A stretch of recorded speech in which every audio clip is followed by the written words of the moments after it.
Covering the Universal Orlando Resort for over 5 years, you are listening to the unofficial Universal Orlando podcast.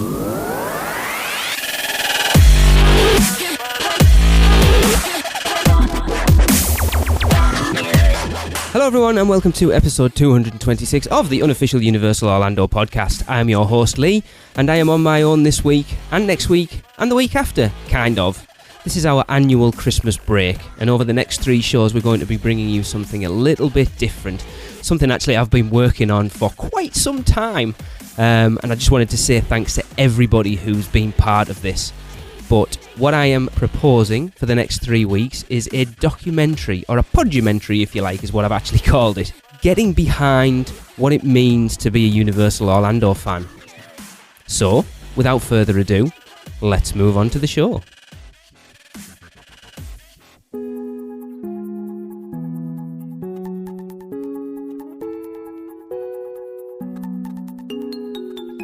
Now, we've all heard about the die-hard Disney fans, that live their lives according to the Bible written by Mickey, making as many pilgrimages to the happiest place on earth as they possibly can, spending every spare penny on Disney clothes, mugs, and other home attire. And we can all attest to that, but for a very different fandom. So hearing the many stories that we have, throughout the years of these Disney fans, me, a self-confessed Universal Orlando fanboy, it set me off thinking about whether there were Universal fans out there that were as die-hard as the Disney fanatics. And if so, what was it about Universal Orlando that makes it such an integral part of their past, present and future? So when I began thinking about this podcast documentary, there was many questions that formed in my head. And as I said earlier, I am a Universal Orlando fan. I like Disney, but not as much as Universal. Universal speaks to me much more than Disney does, and I call it my home in Orlando. So, as I said earlier, over the next 3 podcasts, I'm going to delve into why these fans of Universal Orlando love the resort and everything to do with it, and why they've made it as much a part of their lives as those Disney die-hard fans that we've heard of.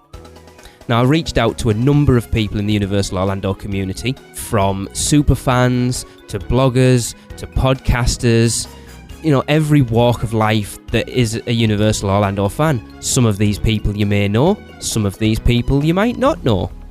I invited them on to find out why they fell in love with, arguably, the second biggest theme park resort in Orlando. Now, many of the Universal fans that I personally have come into contact with through my time creating the unofficial Universal Orlando podcast, myself included, are newer fans. My first visit to Universal Orlando was back in 2004, which is fairly late considering the resort opened in 1990. And I made my first visit pre-Wizarding World hysteria, but post-classic Universal Studios Florida, at a time when, looking back through the history of Universal Orlando, was one of the darkest times for the resort as a whole. So the first thing that I wanted to know from my select group of Universal Orlando fans is, how long have they been going? Are they new fans like us? Are they old school fans who've been visiting since day one? Are they just people that just happened to stumble across the place at some point, rather than going for, I'm a Harry Potter fan, I need to go because of the Wizarding World of Harry Potter? So the first group, which I've entitled the Theme Park Media, you will hear in this order, and they are Andy, Hate to Fly from Orlando United, Craig Williams from the Diz Unplugged Universal, Derek Bergen from touringplans.com and the e-ticket report, and Taylor Strickland, the owner of Orlando Informer. And the first question I asked them was, when did you first visit Universal Orlando Resort? Well, I'm originally from the West Coast, so I actually went to Disneyland before I went to Disney World, but I didn't go to Universal in Hollywood until I was in my 20s. My first time in Orlando, Universal Orlando, coincidentally enough, would be 1992. Been around a while.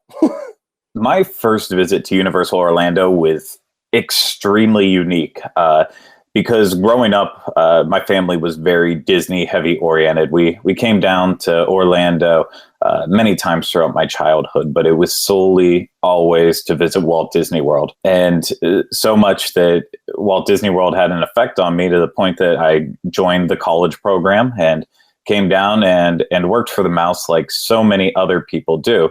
And like a good solid group of people that come down and work for Walt Disney World on the college program, I was also one of the best of the best who gets the distinction and honor of being fired from the Walt Disney World college program. But at that point, I was really enjoying living in Orlando. I loved it. I had to move back home to Pennsylvania for a while just to reorganize. At that point, all of my friends who were living in Orlando, they were all still on the college program. So I had to wait to come back to town until after they were done.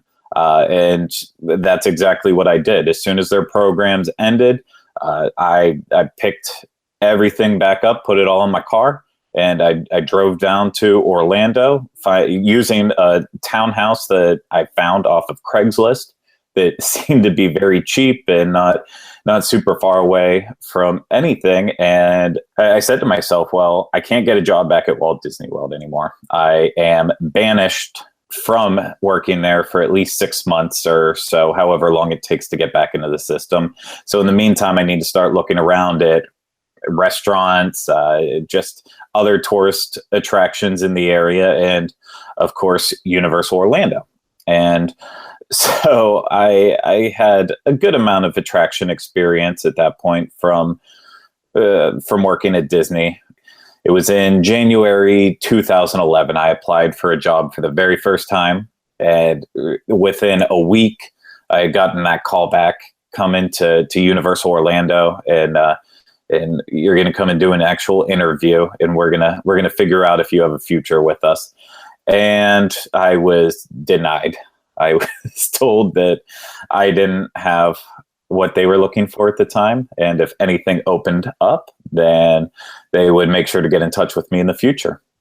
And so I was jobless, living in Orlando, just counting down the days until I ran out of money, and realized that I would probably have to just abandon everything and move back home if I couldn't make that happen. And it was about the first week of February, I get a call from Universal again saying, hey, can you come in and interview one more time with us?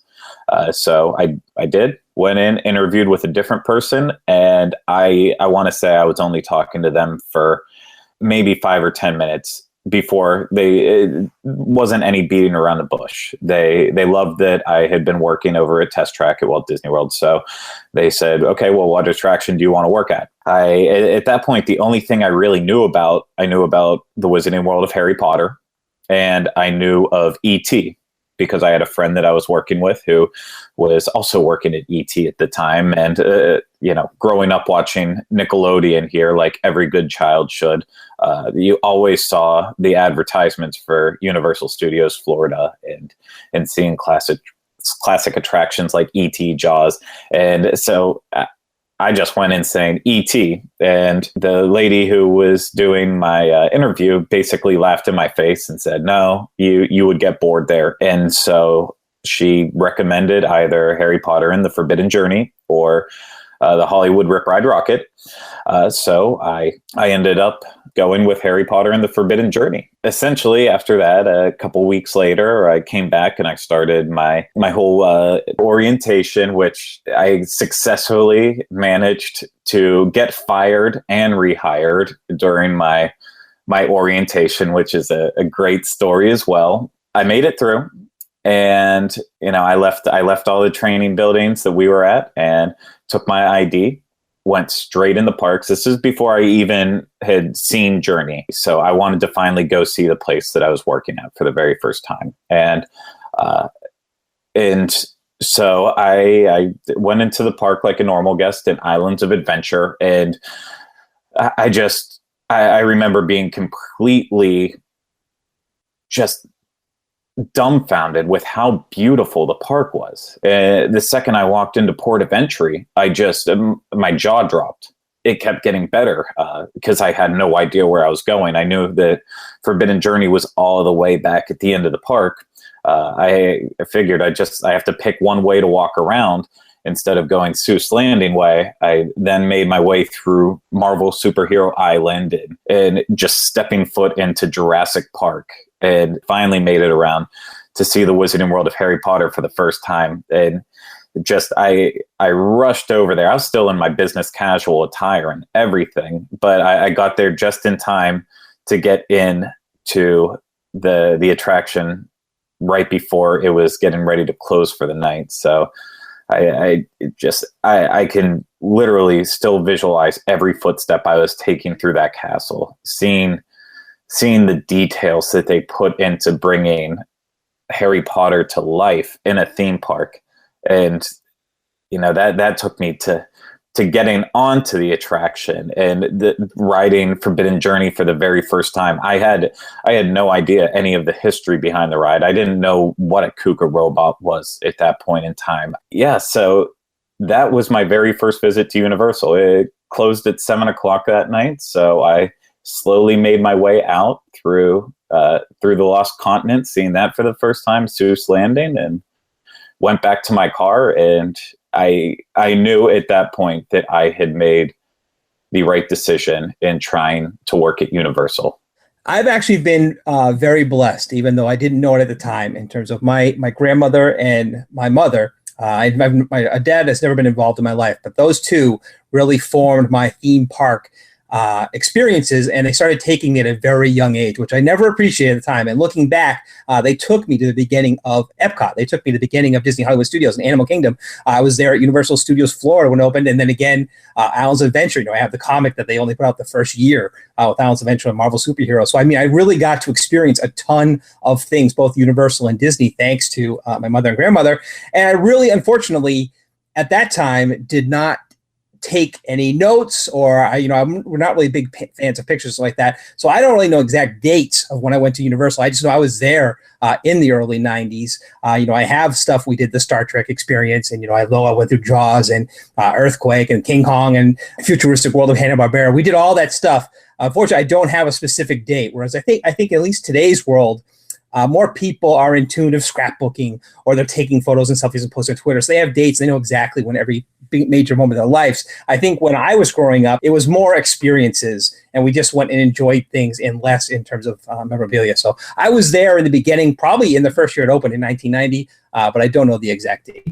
So I don't quite remember my first visit because I was so young.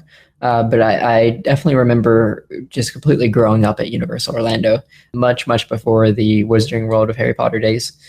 So I remember the Simpsons ride opening. I remember Riptide Rocket opening, many, many things before Harry Potter.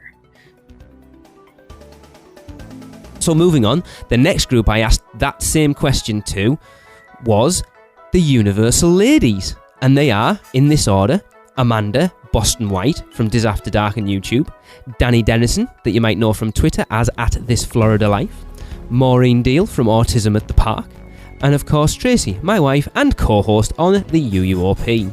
So my first visit was in 1992, and I visited every year or every other year at least since then. So I'm 26 now, so that's pretty much my whole entire life.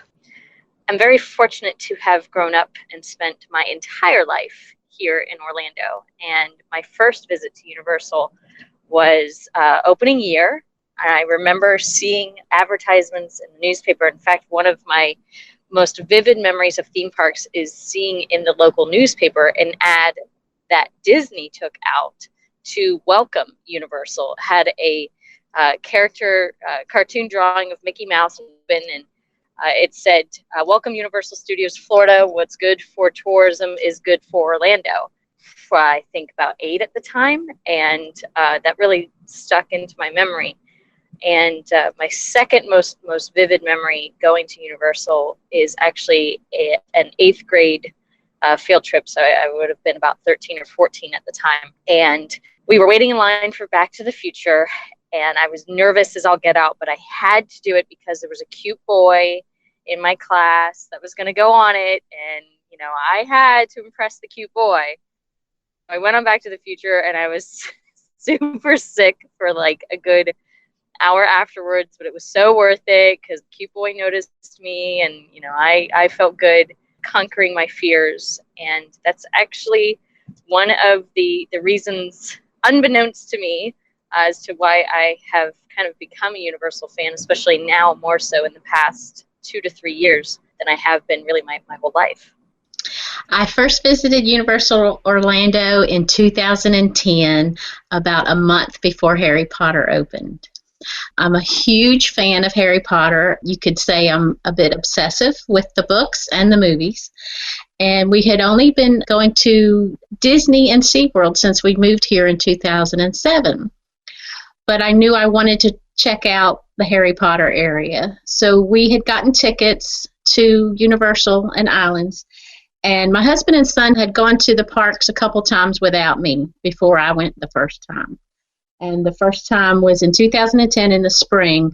And most of the Harry Potter Hogsmeade was almost ready. So I don't remember what part of I guess in early summer. And I was blown away just seeing the castle. So so I'm a newbie, but I'm a big fan. So I first went to Universal Orlando and Florida itself for the first time in 2004. We went in September. It was a different type of holiday for us because we'd always done the stereotypical Brit type holiday in Spain on a beach, and we were bored with all of that. So we decided we'd have a bit of fun, and while we could afford it, we'd go over to Florida. So it was all very exciting. We thought we did a lot of research. We realise now we didn't really.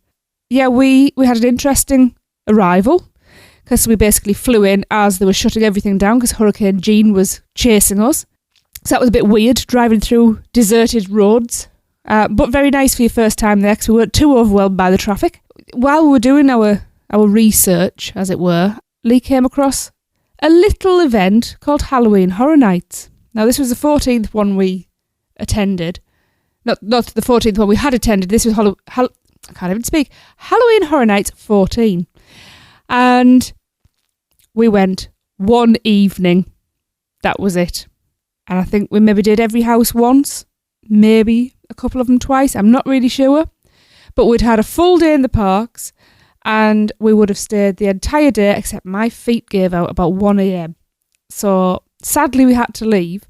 I do remember walking through City Walk that night. We were getting some funny looks because we'd forgotten we'd had our faces painted pretty early in the evening.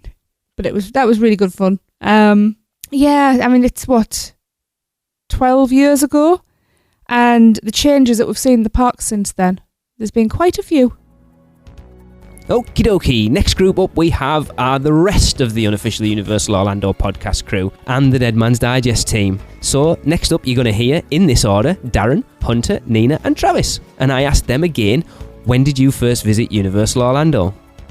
My first visit to Universal Orlando was in August, I think it's August or September 1993, with my mom and my grandma. On my first trip down here, actually we had just moved down, and it was our first little getaway. My dad was unfortunately working, so he didn't come with us on that trip. But yeah, it was my mom, my grandma, and myself. So my first visit was actually in 2005. I was there right after Revenge of the Mummy opened up for the first time. Well, I guess for the only time, now that I'm thinking about it. So I was right there after that opened up, but I did not visit again until Hogsmeade was open up for a couple of months. My first visit, for sure, I'm sure I went when I was too young to remember. Growing up in South Florida, that's, a 3.5 hour drive. So it's quite easy just to, let's go to Orlando for the weekend. But the first memory that I can really pinpoint at about 7 years old, just remember being terrified of the ET ride. But yeah, about 7 years old. It was my favorite. The first time ever going to Universal Studios would probably have been, I want to say 92 or 93, around the time when we moved out here to Florida. So I haven't been going since the beginning, but pretty dang close to it. So yeah, that would be how long I've been going to the Studios park. I remember it. I mean, it's pretty much in the same form that it was from the beginning when I visited the first time. It was crazy, mind-blowing the first time going into that park and seeing, all these not all these rides, but all of these movies turned into rides that I loved so much. Back to the Future, you got Ghostbusters, you've got Jaws, Back then they had the Hanna-Barbera. I wasn't a huge fan of that. I mean, I knew of the cartoons and stuff. I mean, I liked the ride. It was cool for what it was when I was younger. So yeah, I mean, it was just really, really crazy to see all these movies that I loved turned into rides, and actually, like the tagline used to be, you were riding the movies. So that was the first time I ever experienced Universal. And finally, the last group to answer that question are the fans, which are Brandon Glover, Mackenzie Ramey, Thomas J. Wagner, and Trevor Iedelot. The first time I actually visited Universal Orlando was in 1998. They have the Rock the Universe concert series, and we went over as a church youth group. And basically what it was is, if you haven't been before, I think you get in at like 4 o'clock, and they let you just go do the rides and stuff until they kick the regular guests out. And then they have the concerts from the Christian bands at night. So it's kind of a fun little night for, younger people to get out and hear some good music and then ride the rides. And I know this is probably something you'd be interested in. So the first ride I remember doing was, I can't remember if it was the Fantastic World of Hanna-Barbera or Kong, but I know those were the two rides I remember that night that we went to. And the concerts were a lot of fun. Like, I got to see my favorite band at the time, the Newsboys, there. So that was really awesome. And that's always been like what I remember, about Universal that was the early days when I went. I know they had I think it's where Transformers is now, I believe. They had like a mummy movie set things placed in there where they had props from the first movie. And I remember just walking around seeing like the train from Back to the Future, because as I'll probably be talking about in most of my answers today, Back to the Future is my favorite movie series of all time. So I know it is for a lot of people, and especially Universal fans. So that was definitely one of the things that I remember there. And I remember going up and seeing the car, and they actually had at the time, it's now the Quickie Mart, but it was a Back to the Future themed shop. And I know they had like Hill Valley class rings and T-shirts, all sorts of little things, which I wish I would have bought now, because obviously it's gone and we're never going to see those again. But it was really cool to be able to see that as a Back to the Future fan. My first visit to Universal Orlando Resort was all the way back when I was 7 years old, probably around in 2002. What I remember the most all the way back then was the fact, one, it wasn't crowded. We pretty much felt like we had the entire parks to ourselves. We have pictures of just me and my sister holding hands, like, all the way down the street in like San Francisco, just with our parents trailing behind, because you could do that because it was almost like your own playground and you were the only visitor there. And it was a very personal experience. Monday, June 11th, 1990. And that was like a bittersweet kind of memory for me, because hey, I could say that I was there the first week that the park opened up. But as you know, with the history of Universal, it wasn't the best time to be there when the park first opened up. A lot of issues with the rides not working and not operating correctly and all that. But for someone who grew up in Georgia and was around Six Flags over Georgia a lot, this was like the first themed amusement park I've ever been to, and I was just completely blown away by all these franchises and all these movies that I grew up with as a kid. And it's all there in front of me, where Six Flags would be, here's a roller coaster, here's a stage show, here's another roller coaster, no theming whatsoever. And that's what made that special trip the first week that it opened so special to me. And since then, I've been there maybe over 16 times since then. That's back also when the tickets to get into the park were only $30. Well, I can remember my first visit to Universal Orlando was in 2001. I remember I was, 4 years old then, and I have a picture of myself as Spider-Man, right in Marvel Superhero Island, and that was my favorite ride at the time. I'm wearing the Spider-Man t-shirt. My brother, he's like, 1 year old. They brought him and carried him all day, put him in the stroller. He was crying the entire time, didn't want to meet any of the characters, but I had an absolute blast. I remember the Spider-Man ride was incredible, and wasn't old enough to ride Hulk, but wanted to so bad.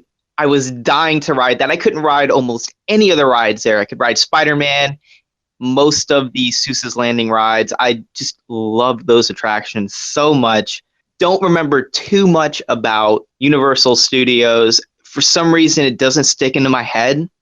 Like Marvel Superhero Island, Seuss's Landing, Jurassic Park, The Lost Continent, back when it was actually The Lost Continent, Toon Lagoon. I remember some of that, but not enough to say, oh, I remember this was there and this was there. But I absolutely had a blast my first visit. I just remember, in fact, in 2002, we got our first annual passes to Universal Orlando Resort.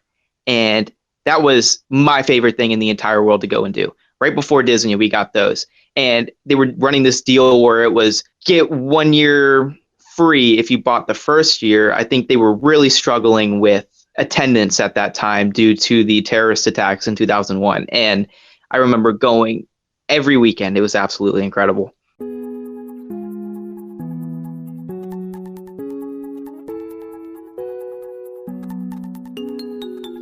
Now you've heard all those answers, and it's all been, very different times for people visiting. But, my first reason for visiting Universal Orlando came from just an overall desire of wanting to visit Orlando as a whole. The theme park mecca of the world. Let's be honest, it is. It's that place that if you're a theme park fan, you aspire to go to. If you're a theme park fan, I'll be honest, Walt Disney World was probably the major initial draw. But, we wanted to visit all the parks. We went and we actually visited all the Disney parks, SeaWorld, Busch Gardens, and Universal Orlando. Being such a movie fan that I am, I expected Universal Studios Florida and MGM Studios, as it was back then, to be the two parks that we would love the most. But nothing prepared me for stepping into Islands of Adventure. We spent 18 months doing research on that trip. Islands of Adventure left me speechless, which many people who know me from the podcast or just in general know that's not an easy thing to do.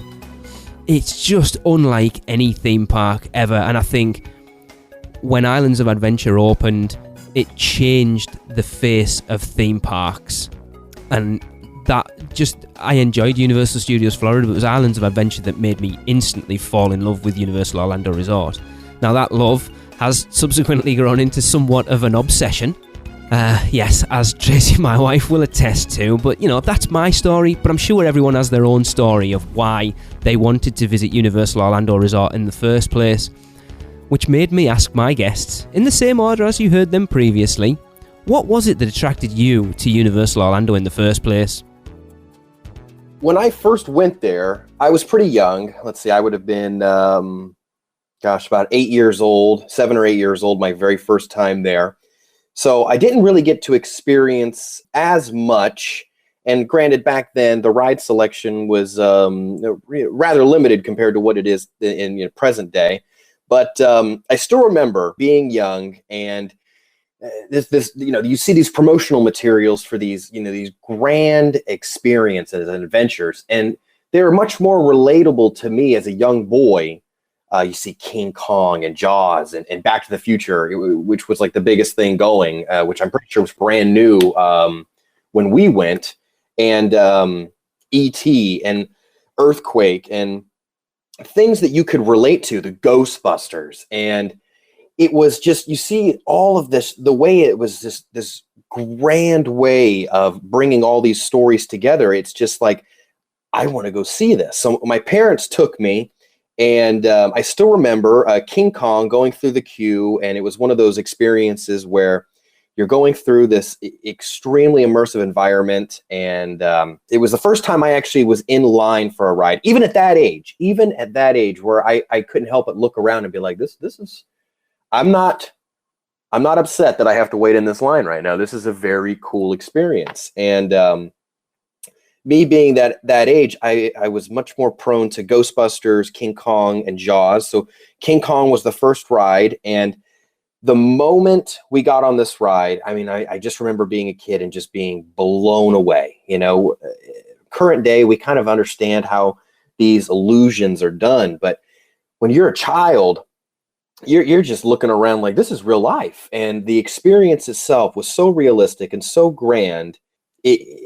Confrontation is the attraction that made me a Universal fan for life. It was just, to this day, I think it still is one of the greatest rides that was ever made, and it was a shame to see it go. But seeing all of those relatable franchises, I mean, it just brought me in, and King Kong sealed the deal. There's really nothing that you can really compare it to. Obviously, we have Skull Island these days, and you know, there were a couple things that were really grand about Skull Island, but it's obviously Universal present day. It's a little bit more screen-based, and back in those days, it wasn't screen-based in the old days. I mean, everything was grand, everything was lifelike, everything was physical set, giant animatronics. And I have friends of mine that you know, we talk Universal, you know, obviously a lot behind the scenes. People don't see, you know, or hear a lot of the things that we have to say. And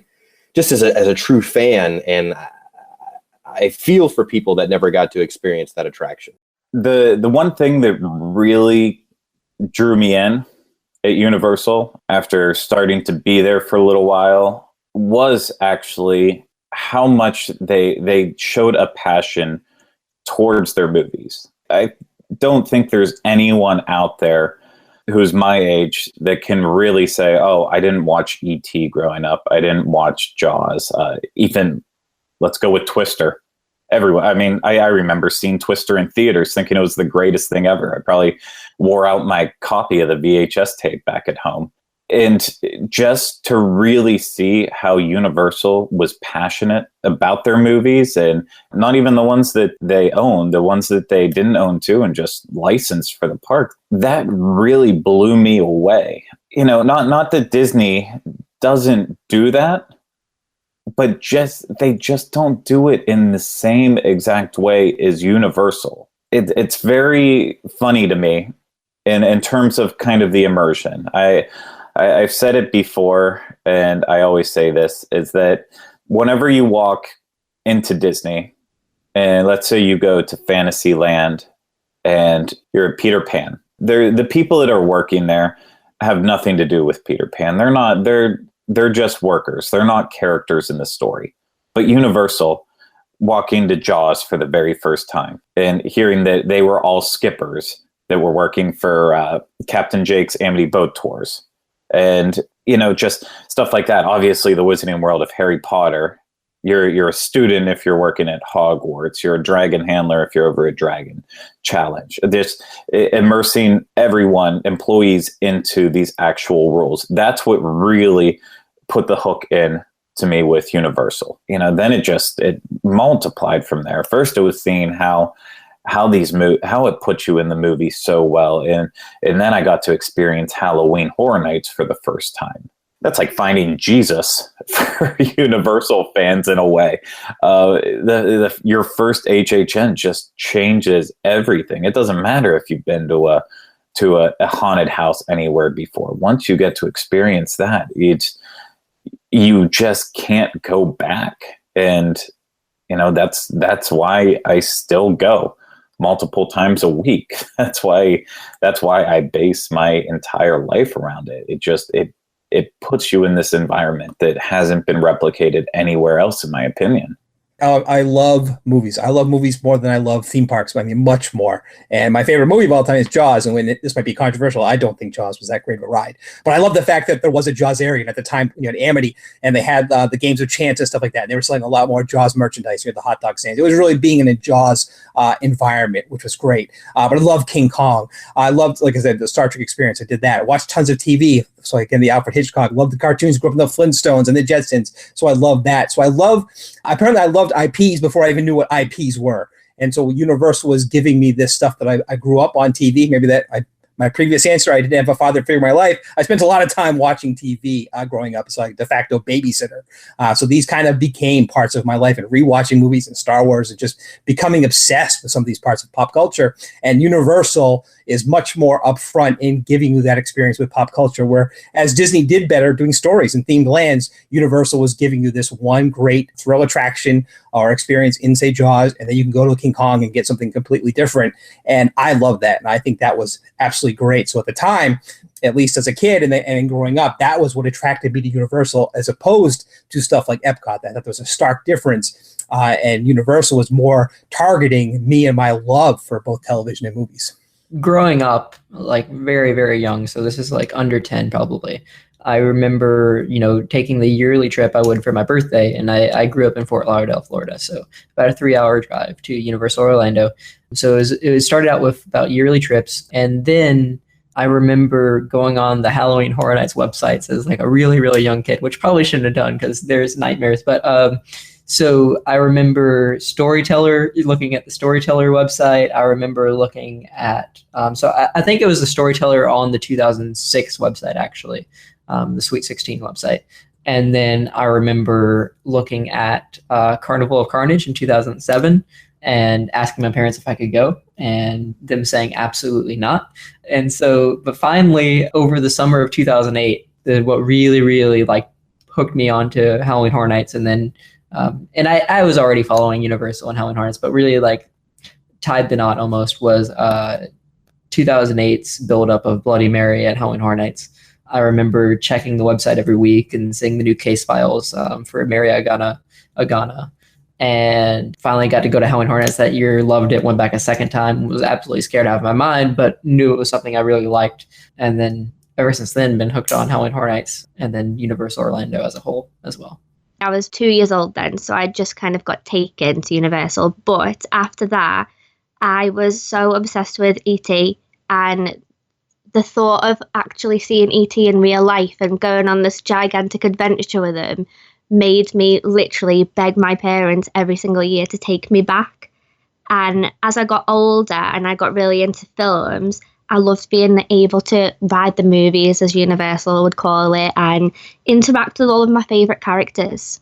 I primarily have been a Disney fan most of my life, and I slowly started to expand my horizons in my mid-20s. And really, it was actually Jimmy Buffett's Margaritaville that brought me to Universal property more so than anything else originally. Then Disney made the horrible decision to close Pleasure Island. And so that left myself and my significant other at the time, the City Walk was the place to go. So we would go there in the evenings, and one evening we went to Margaritaville.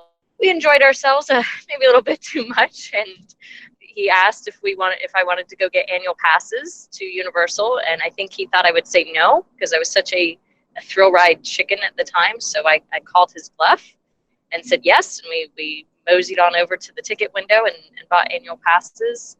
And so did me and still continues to attract me to Universal property is that it's a lot more exciting, and you're welcome to be maybe a little bit sillier, a little bit more of a irresponsible adult for a few moments while you're there. It's a little bit more accepted to have kind of adult humor and get together with friends, and you feel a little bit more welcomed in that regard. So it's kind of the excitement, a little bit of that adrenaline rush that really attracts me and keeps me coming back.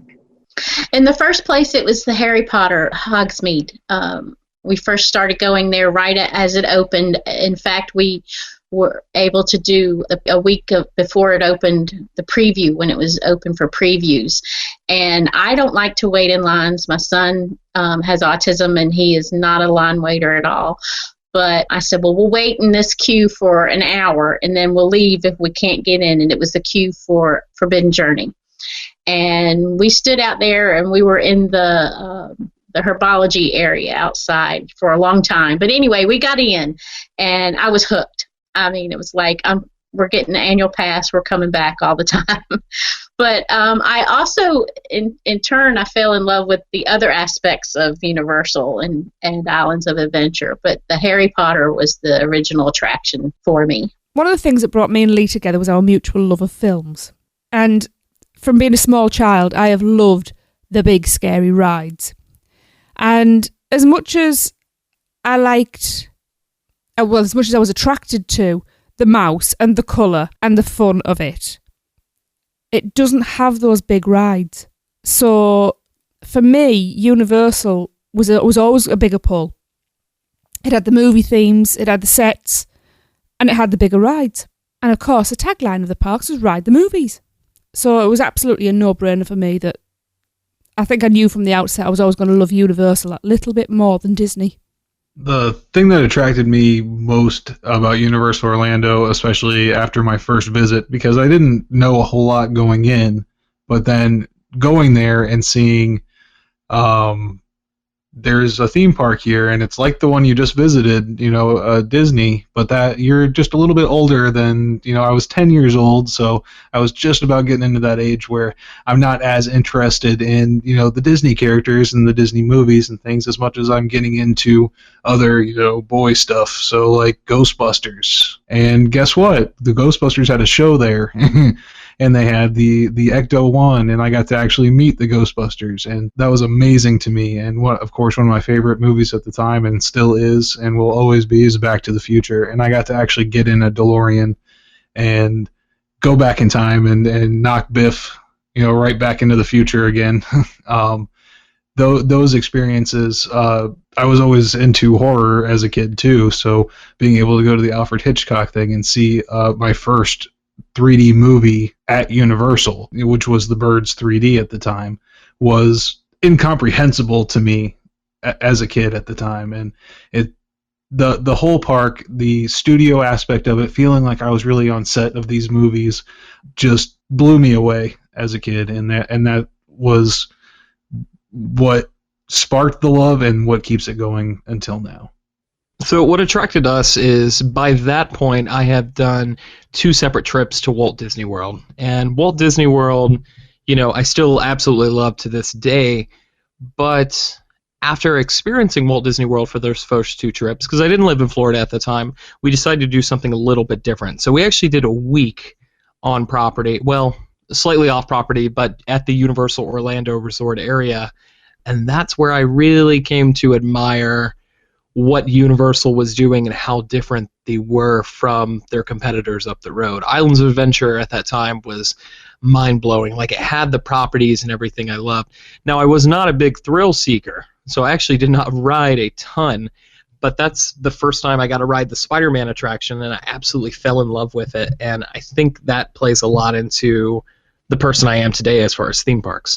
I actually have a memory in 5th grade is when a lot of the news of Islands of Adventure opening, 4th or 5th grade. And like I said, being, raised in South Florida and being so close, it was feasible for field trips to, school field trips to be to Universal. So it was like Jurassic Park. So being able to ride the movies, why Universal was created in the first place, riding the movies. So Jurassic Park, even Cat in the Hat, just things from my childhood and movies. It'd be so exciting to meet a real dinosaur. So that is initially what started Be Islands of Adventure on my own. But, just the idea of movies in general is what attracted me to Universal. So, what brought me to Universal Studios for the first time? I want to say that it was, I was so young the first time when I went to the park, so I kind of didn't really have, not to say that I didn't want to go, but I didn't really have a choice whether or not to go, because it was a family thing that we did. A little bit of a background. My father grew up in Southern California, so he's always been a kind of Disney Universal theme park guy. So he is really what gave me my love of theme parks, just from bringing me at such a young age. It's such a great memory to me of, a family memory. Even now to this day, we still go.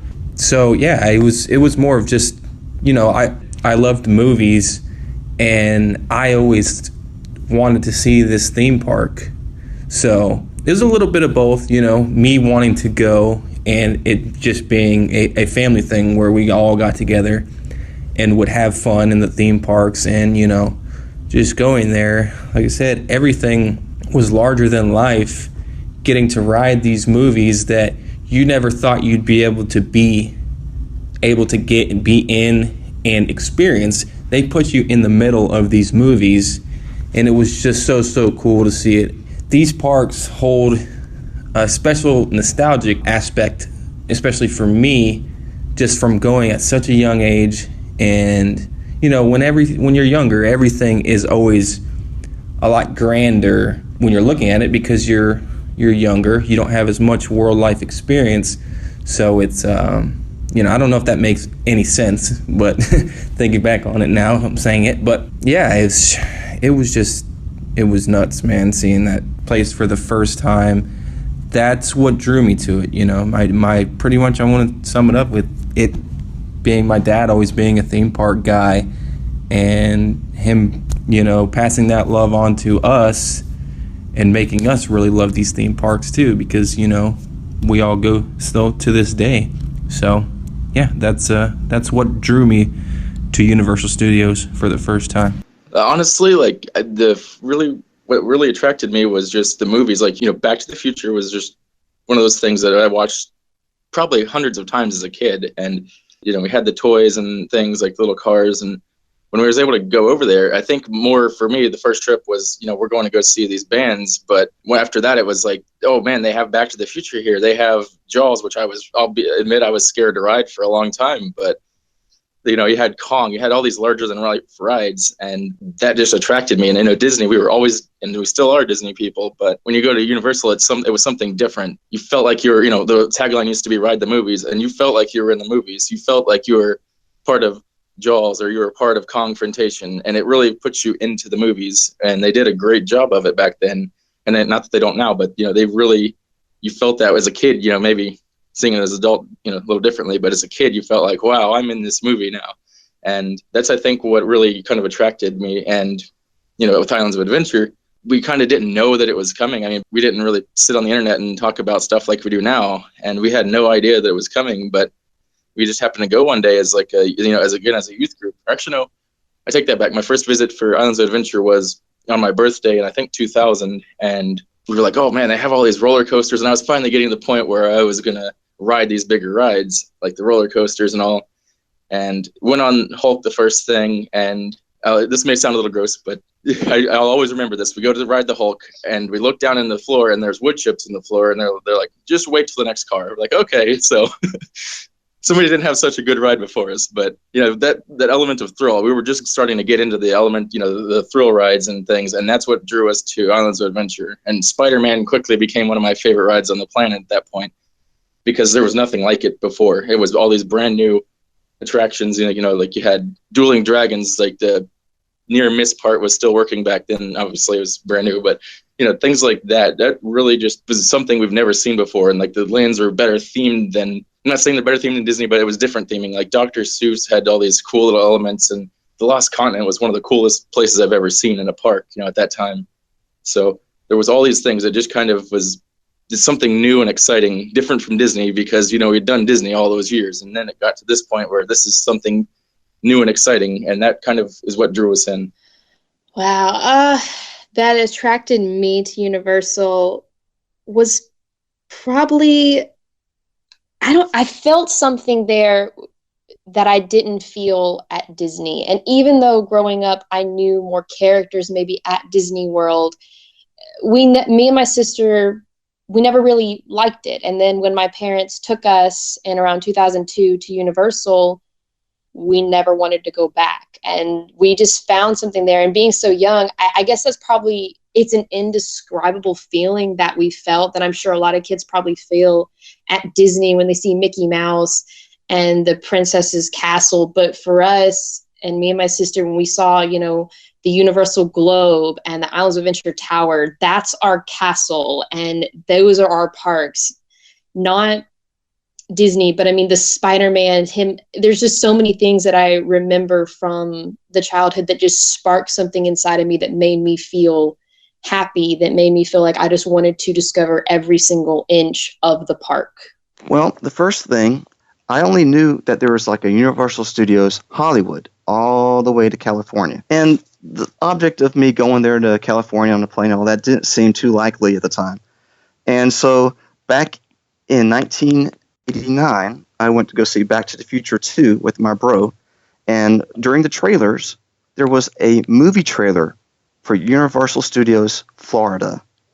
And before me, I saw images of like Jaws and King Kong and E.T. and the silhouette of Alfred Hitchcock and Back to the Future. And I was like, what is this? Or is it coming back out in theaters, these films? What? And then when the movie voice guy at the end said, premiering in Orlando, spring 1990, and I saw the big, majestic, bright neon pink logo, Universal Studios Florida. I'm like, are you freaking kidding me? There's going to be a theme park with all this, and it's like one state underneath us?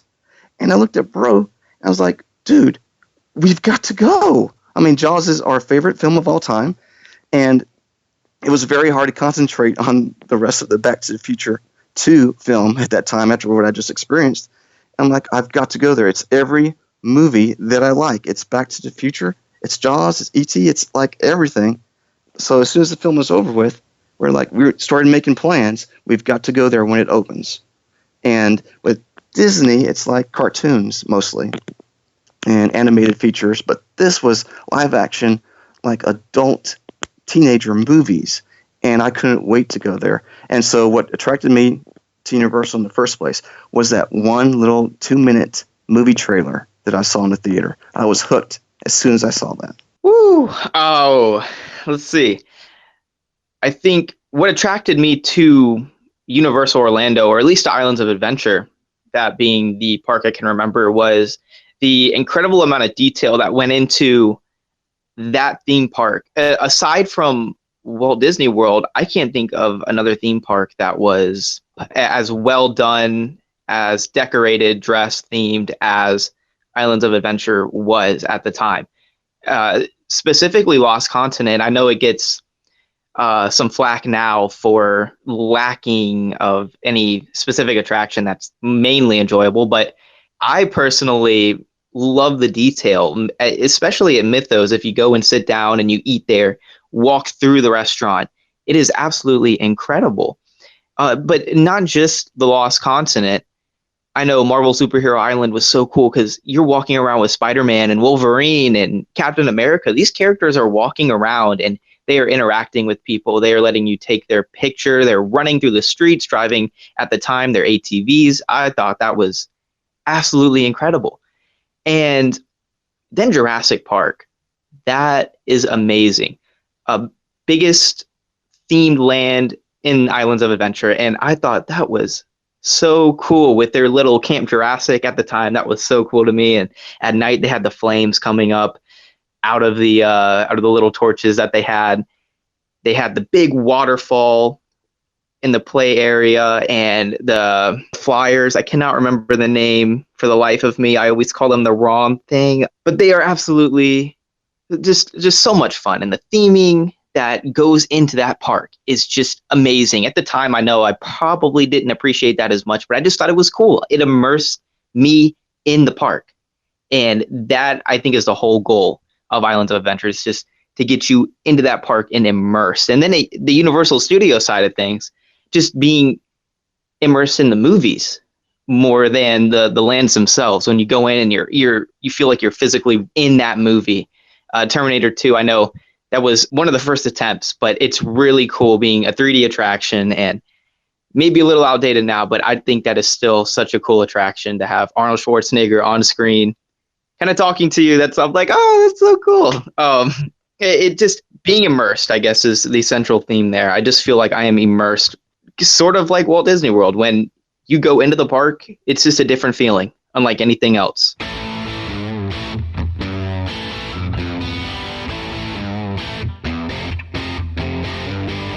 So there you go. That's going to bring us to the end of our first part of the documentary. Now you've heard, all my guests have their own history and their own reasons for visiting the parks. A lot of them, you know, it was a childhood thing. You got dragged along as kids, and then subsequently, once you grow older, you found your own reasons for visiting it. As I said, you know, my reason was somewhere I had to go to, and it is a love of mine now, and it kills me every day that I'm not there. But yeah, so that's going to wrap up the first part of it. Now next time we're going to delve into how being a Universal Orlando fan has affected people's lives, you know, as I've said, UUOP, daily, and what it is about Universal Orlando that makes them love it more than Walt Disney World. So wrapping up episode 226 of the unofficial Universal Orlando podcast, for Andy, Craig, Derek, Taylor, Amanda, Danny, Maureen, Tracy, Darren, Hunter, Nina, Travis, Brandon, Mackenzie, Thomas and Trevor, I have been Lee, and we will see you back here next week for part 2. That's it for another unofficial Universal Orlando podcast. Make sure you never miss a show by subscribing on iTunes, and while you're there, please leave us a rating and a review. Listen to us on Stitcher, Google Play, and all your podcast apps. Email us with any questions or comments to podcast@uuopodcast.com, or even better, record your message at speakpipe.com/uuopodcast. Follow us on Facebook, Twitter, Instagram, YouTube, and Pinterest, keyword UUO Podcast. Check out our blog for even more content at uuopodcast.com. Well, that's a wrap. See you next week.